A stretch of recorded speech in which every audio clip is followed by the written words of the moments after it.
It was a sunny afternoon at one of the city's most exclusive charity events, held in a luxurious garden overlooking the river. Champagne glasses sparkled. Elegant laughter floated through the air, and guests in designer clothes strolled between tables adorned with flowers.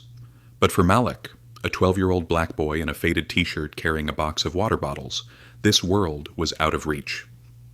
He wandered near the parked cars, trying to sell water for his next meal. Security eyed him suspiciously, but hunger was stronger than fear. As he lingered near the edge of the event, his eyes fell on Evelyn Monroe, a billionaire philanthropist known for her elegance and unapproachable aura. Seated at a table surrounded by influential guests, she looked untouchable. A glass of white wine rested before her. Then Malik noticed something odd. A tall man in a gray suit leaned over her table.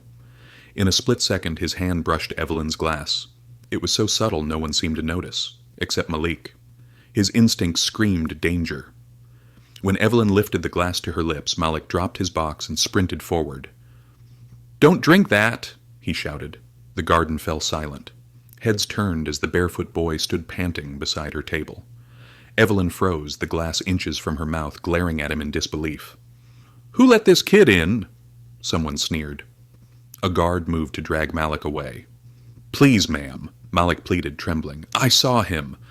That man put something in your drink, I swear." For a tense moment nobody moved. Evelyn studied Malik's desperate eyes, then slowly set the glass down. "Release the boy," she ordered firmly. When asked to explain, Malik pointed toward the man in the gray suit, but he had already vanished. Evelyn hesitated, torn between doubt and the boy's determination. Finally she snapped, "Find that man and test this glass immediately." The relaxed atmosphere dissolved into whispers and alarm. Soon a chemist arrived with a portable kit. Under everyone's watchful eyes, he tested the wine.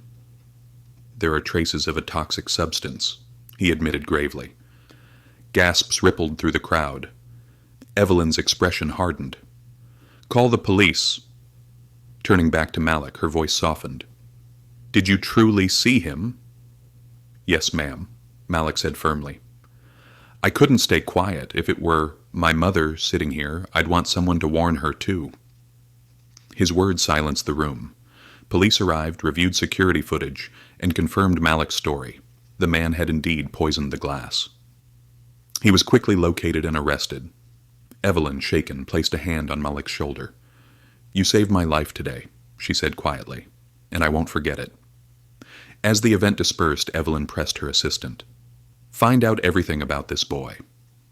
Soon she learned Malik lived with his 6-year-old sister Amara in a temporary shelter. Amara suffered from severe asthma, worsened by their poor living conditions. Evelyn acted swiftly, arranging a safe home, medical care for Amara, and stability for both children. But she wanted more for Malik. Days later, she arrived at his new home carrying a uniform and an envelope. "This is for you," she said. Inside was admission to St. James Academy, one of the city's best schools, fully funded. Malik stared at it, overwhelmed. "I don't know if I can do this. I'm not good enough." Evelyn knelt beside him.